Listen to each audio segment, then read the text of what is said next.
गौतम बुद्ध के अनुसार प्राणी अपने कर्मों का स्वयं स्वामी है। हमारे कर्म हमारे द्वारा ही उत्पन्न हुए होते हैं। यदि कोई शुभ कर्म करता है तो परिणाम भी शुभ होते हैं। अतः मनुष्य को कर्म करने से पहले सोचना चाहिए। दूसरों का बुरा न करें, अपनी प्राण रक्षा के लिए भी जानबूझकर किसी प्राणी का वध न करें। जहां मन हिंसा से मुड़ता है वहां दुख अवश्य ही शांत हो जाता है। दो सत्य के बारे में तीन चीजें ज्यादा देर तक छुपी नहीं रह सकती, वे हैं सूर्य, चंद्रमा और सत्य। चौथा आर्य सत्य दुख के अंत की प्राप्ति का तरीका बताता है, जिसे बौद्ध लोग आर्य अष्टांगिक मार्ग के नाम से जानते हैं।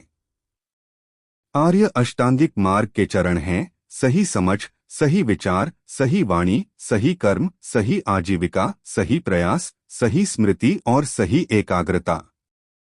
गौतम बुद्ध ने एक बार अपने शिष्य से पूछा कि अगर कोई व्यक्ति कहीं जा रहा हो और अचानक उसके शरीर में तीर लग जाए तो उसे क्या करना चाहिए।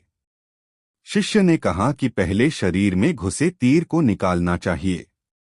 इसके बाद बुद्ध ने शिष्य से पूछा कि पहले इस जीवन के दुखों का निवारण करना चाहिए या मृत्यु के बाद की बातों के बारे में सोचना चाहिए। बुद्ध ने कहा कि जो हमारे वश में नहीं है उसका विचार करना क्यों। एक बार गौतम बुद्ध ने कहा कि तुम्हें वहां लोगों की भीड़ दिख रही है। वे सभी लोग गांव से दूर एक नदी की ओर पानी लाने के लिए जा रहे हैं। इस पर भिक्षु पूछता है कि क्या इस गांव में पानी नहीं है। गौध कहते हैं कि पानी तो है, लेकिन गांव में ऐसा कोई नहीं है जो पानी को ढूंढ सके। बुद्ध की बात से भिक्षु को समझ में नहीं आता। तब गौध कहते हैं कि गांव के लोगों ने पानी की खोज में ही मैदान में इतने सारे गड्ढे कर दिए हैं, लेकिन उन्हें पानी नहीं मिला। गौध की बात से हमें यह सीख मिलती है कि मन को एक दिशा में केंद्रित कर काम किया जाए तो लक्ष्य तक पहुंचा जा सकता है।